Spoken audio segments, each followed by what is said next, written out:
Bismillahirrahmanirrahim. Assalamualaikum warahmatullahi wabarakatuh. Senang sekali mitra muslim pagi hari ini saya Dani Rohmati yang bersama Anda. Iya, dan saya Feteisha. Kali ini bersama Dani Rohmati tentu saja kita dalam ranah publik. Ya. Pagi hari ini mitra muslim tentunya bersama rekan-rekan yang bertugas di Suara Muslim Radio Network. Hari ini kita bahas tentang sesuatu yang barangkali kemarin-kemarin kita sudah sering bahas tentang wakaf gitu ya Dani ya.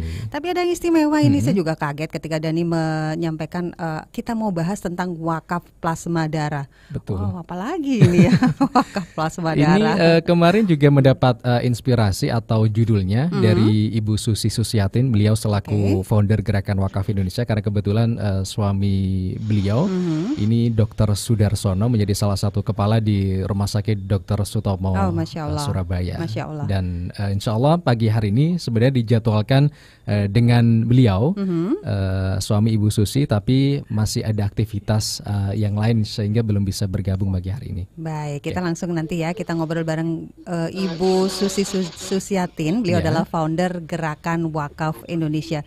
Bukan hanya Ibu Susi Susiatin, kita masih ada satu narasumber lagi. Betul. Ya. Ada Insinyur Ustadz Insinyur Misbahul Huda MBA, Ketua Gerakan Wakaf Indonesia. Iya. Oke, kita sapa dulu. Assalamualaikum Ustadz Huda. Waalaikumsalam warahmatullahi wabarakatuh. Apa kabar Mas Dani, Mbak? Alhamdulillah sehat walafiat Ustadz. Di rumah kah ini Ustadz? Di rumah, alhamdulillah. Habis olahraga langsung di rumah lagi. Masya Allah. Lama sekali tidak ngobrol langsung bersama Ustadz Misbahul Huda ini. Kabar baik ya Ustadz ya? Alhamdulillah baik, sehat. Alhamdulillah. Oke. Selain ada Ustadz Misbahul Huda, kita juga sudah tersambung bersama Ibu Susi Susiatin ya. Beliau yang sudah kami sampaikan tadi selaku founder Gerakan Wakaf Indonesia. Iya, assalamualaikum Ibu Susi. Waalaikumsalam warahmatullahi wabarakatuh. Apa kabar nih Mbak? Alhamdulillah sehat. Sehat segar. Tadi malam sempat hujan juga. Wah, luar biasa. Semangat sehatnya harus tetap ditingkatkan ya. Amin. Ibu Susi, kabar baik ya? Alhamdulillah. Iya. Oke. Kalau berbicara tentang wakaf ini ke Ustadz Misbahul Huda dulu. Kemarin kalau kami, saya dan juga Feti ya, dikasih tahu tentang wakaf plasma darah itu merupakan hal yang baru begitu Ustadz dan juga Bu Susi. Sebenarnya kan kalau yang kami tahu itu wakaf itu ya tentang pertanian, kemudian produktif ya, yang properti, tanah dan sebagainya. Pak Misbahul Huda, kita kan sering dengar ya kalau sebenarnya potensi wakaf di Indonesia ini kan luar biasa. Kalau saya baca saya baca ada sekitar 77 triliun. Sementara dari ketika ada Undang-Undang 2004 itu kita hanya berhasil masih bisa mengumpulkan sekitar 225 miliar. Artinya kan masih banyak sekali yang belum tergali potensi ini. Nah, mungkin bisa disampaikan dulu kepada mitra muslim Pak Misbahul Huda mengenai potensi wakaf yang luar biasa ini.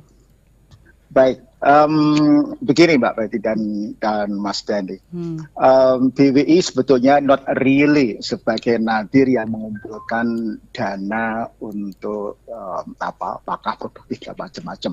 Tetapi kami Gerakan Wakaf ini lebih pada menularkan virus spirit kebaikan. Spirit memberi ya, terutama di era pandemik yang semua kesulitan baik kehidupan ekonomi maupun yang lainnya.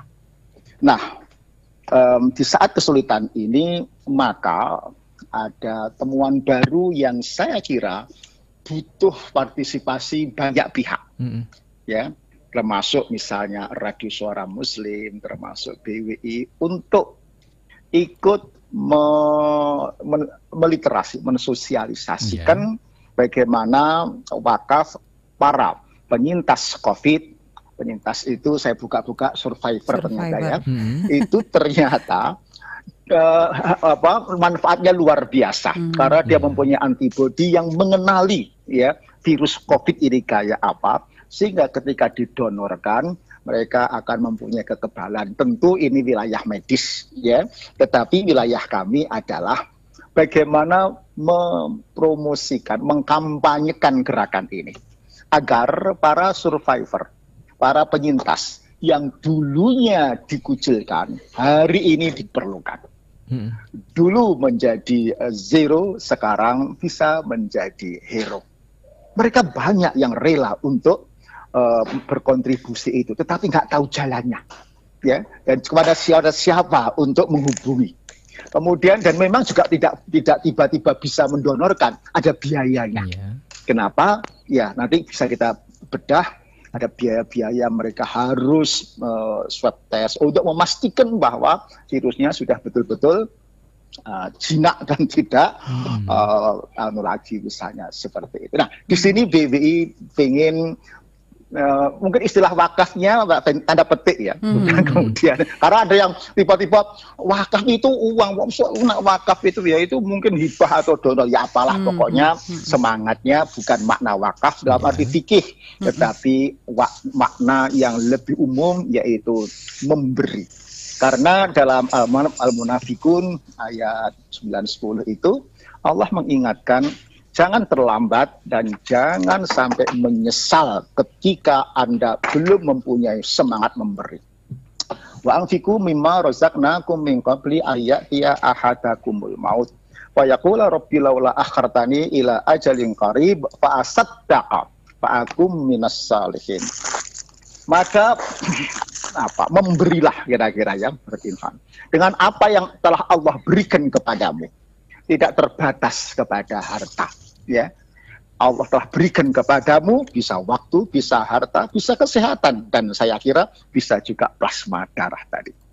Oke, ayat sebelum maut menjemput. Sebab ketika sudah maut menjemput, setiap kita pasti akan menyesal dan kemudian mengajukan PK atau peninjauan kembali. Ya Allah, seandainya boleh kau tunda sebentar saja, fa'asaddaqah. Pasti akan aku sedekah, mewakafkan.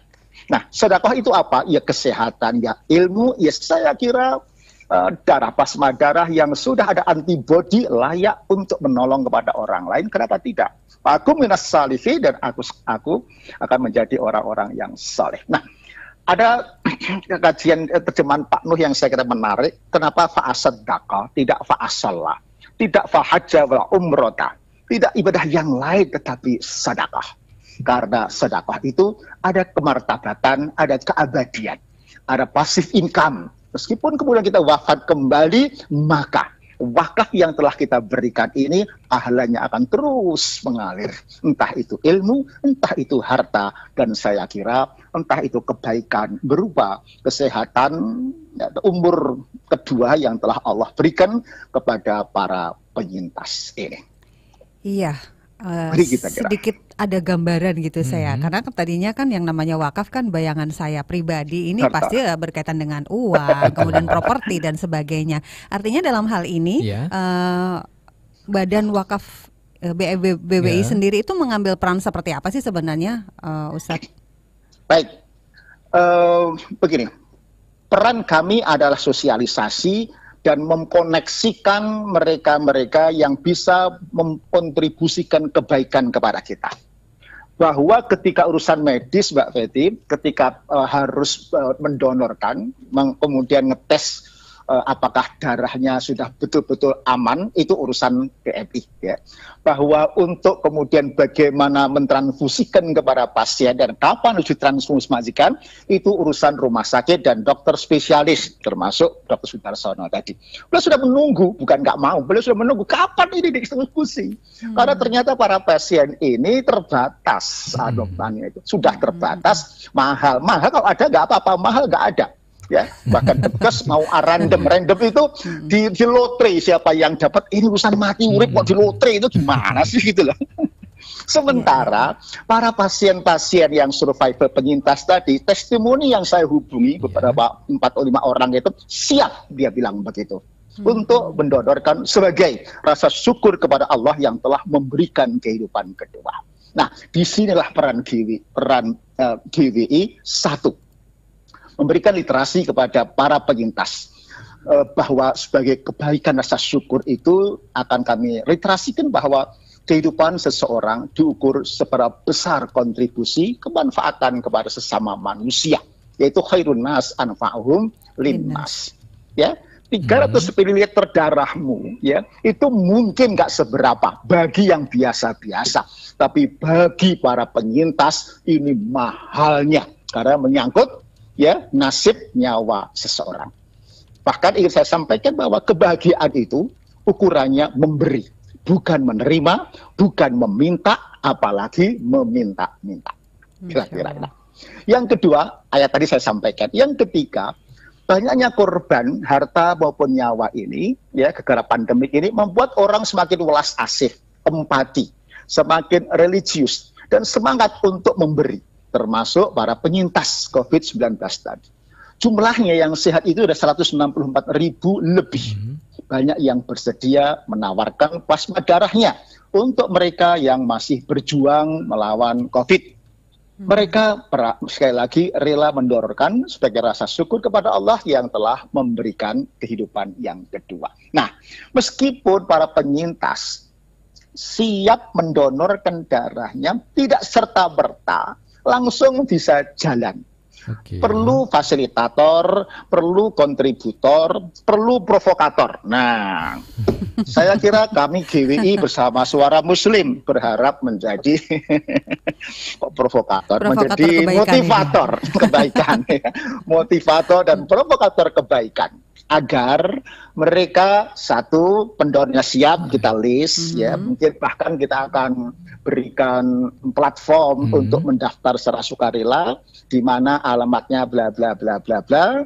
Kemudian karena ketika dia siap ada prosedur COVID sebelum ditransfusi itu yang cukup mahal, termasuk swab test tadi. Nah, itulah maka butuh para dermawan. Saya yakin banyak para dermawan yang pengen memberikan bantuan secara konkret dan signifikan bisa menyelamatkan seseorang. Dan saya kira juga nggak mahal. Kalau saya dengar membeli di Palang Merah itu per 300 ml 3,5 juta. Mungkin juga masuk akal. Saya kira 2,5 something itu untuk untuk biaya swab testnya ya, lain-lain bla bla bla bla. Saya kira mungkin ya sekitar itu. Nah, kalau kemudian ini diumumkan kepada halayak bahwa masyarakat penderita COVID membutuhkan bla bla bla bla bla, kemudian kita komunikasikan kepada masyarakat lewat ya Suara Muslim dan lewat media yang lain, saya kira ini sebuah agenda kebaikan, ya, agenda kebaikan yang siap mendonorkan darah para penyintas ada, dermawannya ada, PMI siap mendonorkan, dokter rumah sakit siap mentransfusikan, ya, Suara Muslim bersama GWI siap mengkampanyekan. Kok ini indah terasa, indah kedengarannya, Mas Dani. Begitu kira-kira yang ingin saya sampaikan, Mbak Fedi. Iya. Mbak Fedi. Pasti masyarakat bertanya-tanya gitu ya, Dani, kemudian Ustadz Misbahul Huda dan juga Ibu Susi, gimana nanti teknisnya begitu ya? Sudah ada yang WhatsApp. Sudah ada yang WhatsApp, gimana caranya yang dimasukkan dengan donor plasma darah ini seperti apa? Tapi nanti kita jeda dulu ya. Oke, siap nanti. Nanti disambung kembali Ustadz Misbahul Huda dan juga Ibu Susi di sesi yang berikutnya. Berkomentar di YouTube Suara Muslim TV ada Pak Chan di Surabaya. Nanti insya Allah kami akan bacakan. Terima kasih. Ranah publik pagi ini infonya baru sekali dan patut diketahui untuk umat muslim ya. Iya, pas banget dengan yang disampaikan Ustadz Misbahul Huda tadi ya. Banyak yang belum mengetahui apa sih yang disebut dengan wakaf plasma darah ini. Padahal ini penting sekali dan bisa sangat membantu seseorang yang tadinya terkena COVID, kemudian dia sembuh, kemudian dia justru dari zero bisa menjadi hero gitu. Allah, luar biasa sekali. Iya, makin penasaran gak sih? Kita langsung tanya ke Ibu Susi. Ya, salah satu narasumber kita hari ini Mitra Muslim adalah Ibu Susi Susiatin. Beliau adalah founder Gerakan Wakaf Indonesia. Ibu Susi, halo. Ya. Oh iya. Baik, Bu Susi coba. Tadi sempat terputus ya. Iya, selain Bu Susi tadi ada Ustadz Insinyur Misbahul Huda MBA. Beliau juga selaku Ketua Gerakan Wakaf Indonesia. Bu Susi sudah tersambung? Iya, Oh iya, Mas tadi Dani. terputus tadi Bu Susi, mohon maaf. Ya, Bu Susi, tentu masyarakat bertanya-tanya ini, Bu, Ya. bagaimana ya yang seseorang yang tadinya terkena COVID kemudian dia sembuh, kemudian dia bisa mendonorkan plasma darahnya. Sebenarnya teknisnya seperti apa sih, Bu Susi? Baik, Assalamualaikum warahmatullahi wabarakatuh. Waalaikumsalam Dan tentu warahmatullahi salam sehat buat wabarakatuh. kita semua. Insya Allah, Ya. amin. Kalau untuk menanyakan amin, amin, alhamdulillah. Kalau untuk teknisnya itu menjadi domainnya para medis ya, tentu saja. Tetapi kembali lagi seperti yang disampaikan Pak Huda, bahwa kami dari Gerakan Wakaf Indonesia terpanggil. Kenapa? Karena sejauh ini begitu banyak terus bertambah nih penderita ya yang terpapar COVID itu terus bertambah. Betul. Dan saat ini saja kalau kita melihat data terakhir, kalau saya lihat di ini ya, di media itu sampai dengan hari ini sudah 225 di 100.000 ya. Jadi cukup besar gitu. Kemudian juga data sembuhnya juga memang lumayan cukup tinggi, dan ini ada tentunya kalau melihat dari data ini kita ada sesuatu yang kita bisa lakukan seperti itu. Contoh saja di Jawa Timur. Jawa Timur itu kalau nggak salah ya sejauh ini yang sembuh itu sekitar 8.000 lebih ya, 8.300-an. Nah, sesungguhnya kalau kita melihat dari sini ada sesuatu yang kita bisa lakukan, meskipun sebenarnya bahwa terapi plasma konvalesen ini masih mungkin ya ada yang pro kontra gitu ya. Kemudian juga belum statusnya tuh apakah ini bisa diinikan ya. Tetapi dalam kenyataan beberapa pasien yang diberikan kok ya alhamdulillah sembuh gitu ya. Artinya ya tentu salah satu terapi ya. Tidak mungkin sebelum diterapi plasma ini juga sudah dilakukan terapi yang lain, tetapi dengan menggunakan terapi ini kok ya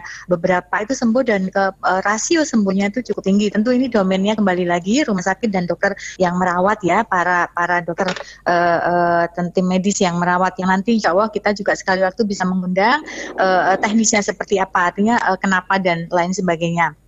Nah, jadi kami Gerakan Wakaf ini kembali lagi kita menggugah ada sesuatu yang bisa kita lakukan.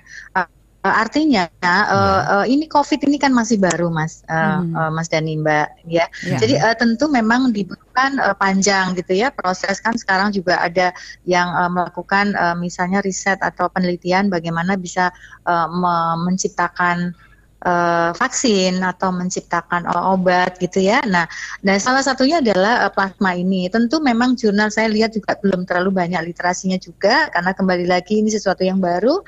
Tentu semua di semua negara juga melakukan penelitian. Kalau saya lihat tuh di China juga keberhasilannya cukup tinggi juga. Saya juga baca-baca sih gitu ya, karena saya juga memang kami ada keluarga di medis tentu, tapi ini kan masih perlu ini gitu ya, perlu pembahasan panjang.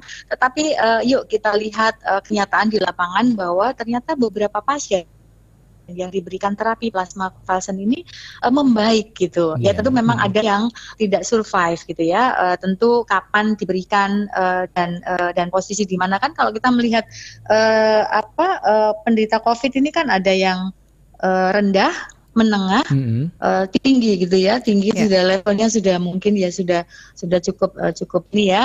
Nah, di mana itu tentu nanti domainnya. Yang kami inisiasi kembali lagi dari Gerakan Wakaf ini adalah ayo mengajak. Sayang sekali ketika kita ada potensi yang insya Allah bisa menjadi salah satu terapi penyembuh, tetapi kemudian tidak teroptimalisasi. Misalnya tadi saya sembuh, tetapi saya ingin melakukan plasma, donor plasma, tapi saya tidak tahu. Nah, itu kan sayang sekali. Sementara di luar sana banyak sekali pasien yang memerlukan. Meskipun sebenarnya tadi disampaikan namanya donor ya harusnya gratis, memang semua itu, tapi dalam proses ke sana sampai dengan pengambilan plasma darah itu memang ada proses-proses yang harus dilewati. Dan kembali lagi Gerakan Wakaf Indonesia jangan dilihat dari sisi wakafnya, tapi kita mencoba untuk ayo bersama-sama kita melakukan kebaikan gitu ya untuk orang lain. Kalau donor yang biasa itu kan setetes darah bisa menyelamatkan nyawa. Nah ini juga begitu, setetes plasma barangkali kita semua juga memang masih baru, tetapi kami percaya bahwa langkah kecil itu bisa membuat sesuatu kebaikan yang signifikan. Begitu Mbak Mas Dani. Okay. Artinya Bu Susi, apa sih sebenarnya yang bisa dilakukan oleh masyarakat untuk bisa berkontribusi dalam gerakan kebaikan wakaf plasma darah ini? Ya, jadi seperti ini, orang Mbak kalau tidak pernah donor itu kan takut-takut gitu ya, apalagi ini plasma, saya baru sembuh loh ya, gitu ya kan ya, harus ini, tetapi kembali lagi insya Allah semua akan baik-baik, tentunya ya pasti akan ada ahlinya yang pengambilan darah, kemudian prosesnya ini kan ada beberapa proses yang harus dilewati memang ya. Kami juga insya Allah dalam waktu dekat kita mengadakan kerjasama ya tentu membangun kerjasama gitu ya dengan PMI sebagai tim untuk ya selama ini kan semua juga donor darah melalui PMI. Seperti itu kami juga menginisiasi dengan beberapa rumah sakit, tentu saja juga para dokter spesialis dalam hal ini ada beberapa yang terlibat di dalamnya kan ya, dokter spesialis paru atau yang lain ya mungkin PA dan lain sebagainya. Nah ini semua kita duduk bareng gitu ya, termasuk juga masyarakat bagi mereka yang itu tadi disampaikan Ustadz Misbahul Huda bahwa kebaikan sedekah itu apa saja kan gitu ya. Kalau saya misalnya saya ini ternyata merasa tidak punya apa-apa dalam hal materi, tidak merasa mampu atau melakukan apa, tetapi dengan plasma ini sesuatu yang luar biasa gitu ya, tidak diukur dengan uangnya tetapi wah kemanfaatnya sungguh luar biasa. Dan memang proses itu juga kan melalui tahapan-tahapan, artinya benar-benar sembuh, kemudian sudah negatif ya, artinya sudah benar-benar sembuh. Tapi juga tahapannya katanya kalau saya dengar nih secara teknis harus memang reaktifnya tuh masih, kalau di tes reaktif itu harusnya masih positif karena antibodinya kan dari situ. Tapi kembali lagi, saya pribadi saya bukan orang medis, tentunya nanti domainnya para dokter seperti itu, Mbak. Oke, ya. Iya. Ada banyak WhatsApp ya, Feti di pagi hari ini. Dulu nih. Betul. Termasuk ada Pak Ali di Gresik. Ini sebenarnya lebih ke dokter nanti insya Allah. Ini katanya Mbak Feti dan juga Mas Dani dan juga para narasumber. Apakah saya juga boleh mendonorkan program wakaf plasma darah ini kalau saya tidak terpapar COVID-nya? Gimana ini? Saya juga rasanya pengen nanya gini loh, Dani dan juga Bu Susi, Ustadz Misbahul Huda. Artinya yang kita sosialisasikan saat ini apakah hanya pada seseorang yang telah sembuh dari COVID, atau kalau masyarakat di luar yang tidak terpapar COVID itu apa sebenarnya yang bisa kita sosialisasikan untuk berkontribusi pada kebaikan ini, gerakan kebaikan ini, Bu Susi dan juga Ustadz Huda? Apakah ada produk lain Ibu dari gerakan wakaf Indonesia ini? Boleh saya menjawab? Ya, silakan Ustadz atau Bu Monggo Susi. Pak Misbahul yang ini Pak Huda. Jadi begini, kalau untuk yang tidak survivor ataupun penyintas ya sudah sembuh dari COVID, bukan berarti tidak ada peran kebaikan. Donor biasa, saya juga sudah sering ya setiap 3 bulan donor ke PMI, saya kira setetes darah penyelamat nyawa bagi si pasien, kira-kira begitu. Tetapi ini menjadi menarik, menurut hemat kami, Mas Dali, Mbak Feti, menjadi tingkat urgensinya itu tinggi. Ya, ketika beliau banyak pasien yang wafat, ya dari berbagai kalangan, sementara semua nunggu vaksin. Dan juga nggak jelas vaksin ini kapan jadinya, karena uji klinik itu Anda tahu sendiri berapa bulan harus dilakukan. Tidak mudah tentunya ya. Tidak mudah. Sementara ini kalau nanti diperlukan kajian-kajian teori, bukan teori, tetapi penelitian di Amerika, misalnya di Mayo Clinic, ya, itu sudah tingkat keberhasilannya itu diklaim 76%. Ya. Kemudian di Rumah Sakit Texas yang telah dimuat di The American Journal of Pathology 26 Mei yang lalu, semuanya baru ya, juga menyatakan hal yang sama dengan risiko yang sangat minim Tentu yang penting adalah ketepatan kapan ini harus ditransfusikan. Ini kembali domainnya medis. Tadi sebelum acara Mbak Fetty atau Mbak Dani membacakan bagaimana sesungguhnya PMI juga sudah melakukan hal yang sama. Betul ya tadi ya? Betul, Ustaz. Tetapi memang kekurangan. Nah, kekurangan inilah yang saya kira domain peluang kebaikan ini kepada ya kita yang sehat. Siapa tahu punya teman-teman yang keluarga yang menjadi penyintas. Ayo, ini ada kesempatan Anda untuk berbuat baik sangat signifikan. Ya, darah plasmamu 300 ml dicari orang hari ini. Betul-betul bisa menyelamatkan nyawa seseorang yang lagi perang melawan COVID ini. Nah, ketika kemudian makanya ada beberapa bagian Mardani yang harus berkontribusi. Satu, pendonor atau penyintas tadi. Kedua, dermawan yang akan membiayai, karena untuk sampai proses itu sedikit agak butuh biaya. Masa mereka mendonor harus mengeluarkan uang, kan kasihan kira-kira begitu. Karena kan ada tes swab, kemudian harus dipastikan bahwa darahnya ini memang itu yang harus dibiayai kira-kira begitu.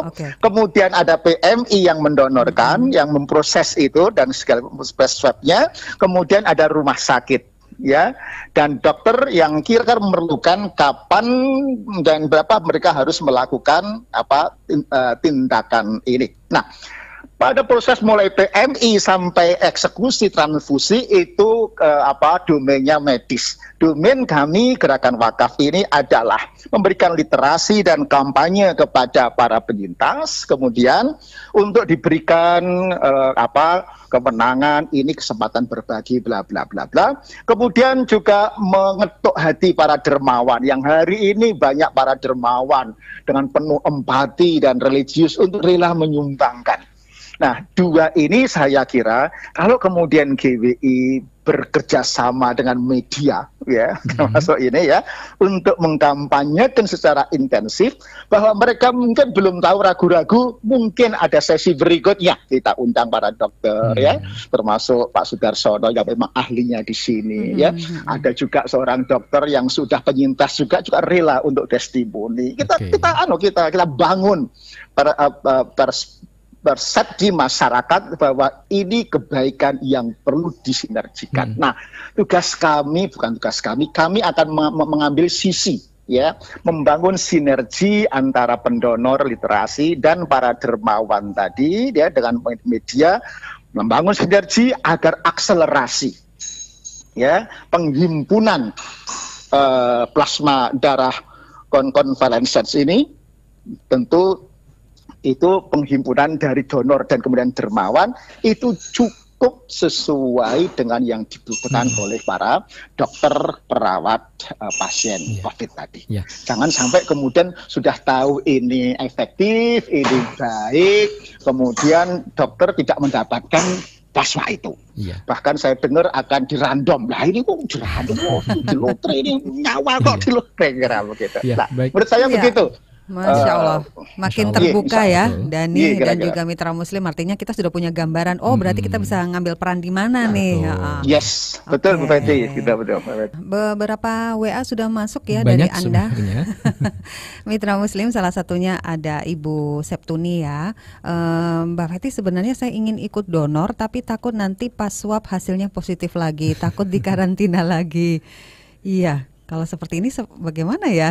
Mungkin Ibu Susi bisa menanggapi?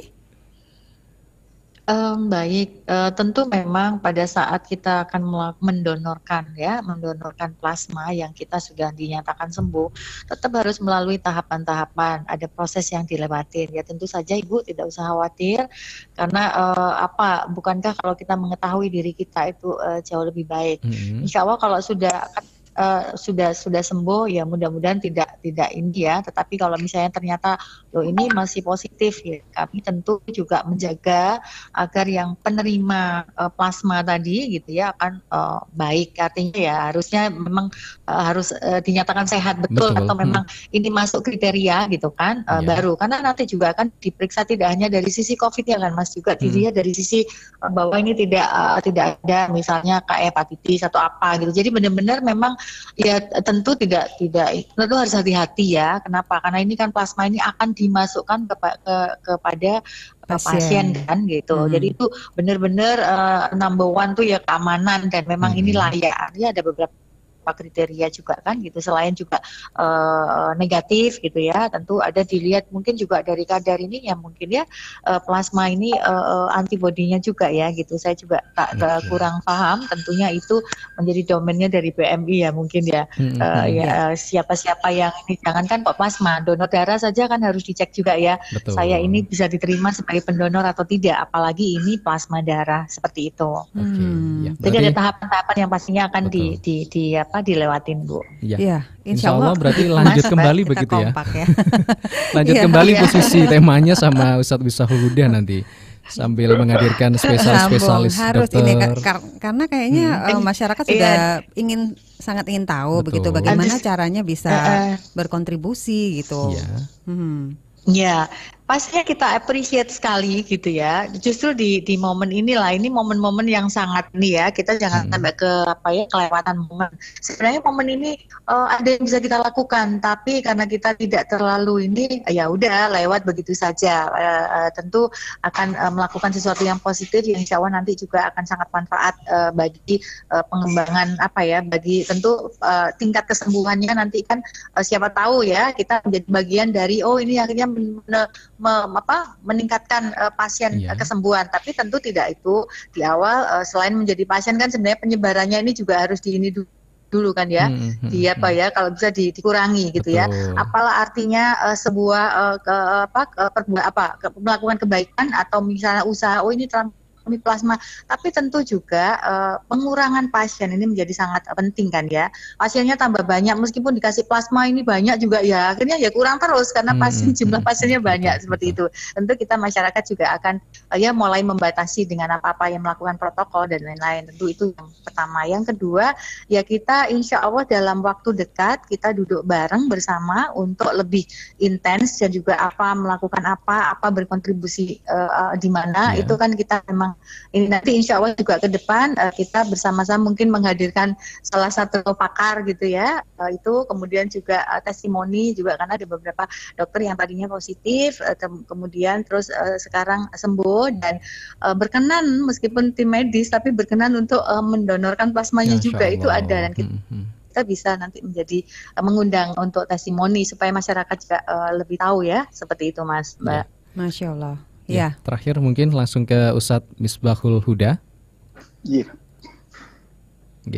Tentang wakaf plasma darah tadi Ustadz, untuk mengajak ke mitra muslim bukan hanya yang sudah menjadi survivor kemudian sembuh, tetapi ketika yang belum terkena COVID pun bisa ikut berpartisipasi untuk mengajak saudara-saudara yang lain begitu Ustadz. Iya. Jadi tekniknya barangkali yang begini. Mohon izin nanti kalau berminat bisa tanya kepada Suara Muslim, nomor handphone saya kira-kira begitu. Untuk kira-kira siap, nanti akan saya kirim platform digital yang kira-kira memberikan ini ya, siap rapat bla bla bla bla bla. Kemudian di situ nanti kemudian sampai pada list ya, list tanda petik antrian tanda petik sebagai pendonor yang sukarela untuk itu ya. Tentu kami akan koordinasi dengan dokter, stok dan macam-macam, kemudian termasuk pendanaannya. Syukur kalau tadi ada berita bahwa Pemkot Surabaya menyediakan tes swab yang gratis atau murah. Saya kira betul, dengan rupiah yang sama bisa mendapatkan jumlah pendonor yang lebih banyak lagi. Tentu kita juga akan memberikan apresiasi kepada pendonor, tentu tidak materi, entah apalah kira-kira begitu, ya agar memberikan ya apresiasi atas kesediaannya mendonorkan plasmanya itu kepada mereka yang memerlukan. Nah, kemudian yang kedua, kekhawatiran akan nanti jangan-jangan positif lagi. Sepengetahuan saya, kalau panjenengan pernah di rumah sakit kemudian sebelum dinyatakan betul-betul sembuh, itu sudah melewati beberapa kali tes swab, kira-kira begitu ya. Mudah-mudahan tidak ada lagi. Dan saya kira bagi panjenengan yang pernah menderita itu, saya kok punya keyakinan sudah level pemahamannya jauh di atas kami. Maksud saya adalah mengetahui penyakit ini lebih dini jauh lebih menyelamatkan ketimbang sudah terlambat dan kemudian tidak ada yang bisa dilakukan untuk penyelamatan. Kira-kira begitu. Jadi kita ambil positifnya saja, tapi mudah-mudahan tidak terjadi. Itu kira-kira. Nah, prosedurnya begitu. Saya akan dalam waktu dekat ini, kita persiapkan menemukan platform untuk pendaftaran bla bla bla bla, agar list daftar nama itu bisa kita hubungi sewaktu-waktu kita membutuhkan dengan pembiayaan yang sudah kita persiapkan dari para donasi perorangan maupun dari CSR-nya, CSR-nya lembaga, ya kira-kira begitu, untuk kemudian memperbanyak stok tanda petik plasma darah konvalesen ini. Begitu. Tentu saya berharap juga Suara Muslim bagi partner kami untuk bersama-sama mengedukasi masyarakat. Mudah-mudahan siapapun yang mendengarkan program ini kemudian melihat juga melalui Suara Muslim TV berlomba-lomba untuk mengambil kesempatan baik ya untuk menjadi bagian dari gerakan kebaikan ini. Baik, terima kasih Ustadz Misbahul Huda. Semoga sehat walafiat selalu dengan Bu Susi. Amin. Terima kasih. Disambung di pertemuan yang akan datang, Ustadz. Insya Allah. Kurang kayaknya. Terima kasih. Terima kasih. Salam sehat untuk semua. Iya, terima kasih Bu Susi. Sehat selalu untuk Ustadz Misbahul Huda juga. Assalamualaikum warahmatullahi wabarakatuh. Waalaikumsalam warahmatullahi wabarakatuh. Ya, menarik sekali ya. Dan ini artinya banyak yang masyarakat pasti ingin menjadi bagian dari gerakan kebaikan ini. Mudah-mudahan nanti ada kesempatan lagi untuk kita ajak masyarakat ngobrol tentang wakaf plasma darah ini sendiri. Sebenarnya banyak tadi WhatsApp yang masuk itu lebih yang berkepotensi untuk menjawab itu dokter begitu ya. Iya. Karena kan ada yang takut kemudian dan lain sebagainya. Apakah yang sehat ini juga bisa mendonorkan atau tidak? Kemudian kalau mendonorkan darah sebelumnya juga apakah berpengaruh kepada darah setelahnya? Technically memang harus dokter yang jawab ya, karena kebetulan hari ini memang beliau sudah kami hubungi belum bisa, tapi alhamdulillah insya Allah next kita akan kembali bahas tentang hal ini. Tentu kita butuh dukungan masyarakat semua untuk gerakan kebaikan ini. Ya, saatnya kami mohon undur diri mitra muslim. Subhanakallahumma bihamdika nasyhadu alla ilaha illa anta nastaghfiruka wa natubu ilaik. Maha suci Engkau ya Allah, dan dengan memujimu kami bersaksi tiada Tuhan yang berhak diibadahi selain Engkau. Kami memohon ampun dan bertaubat kepadamu. Wassalamualaikum warahmatullahi wabarakatuh.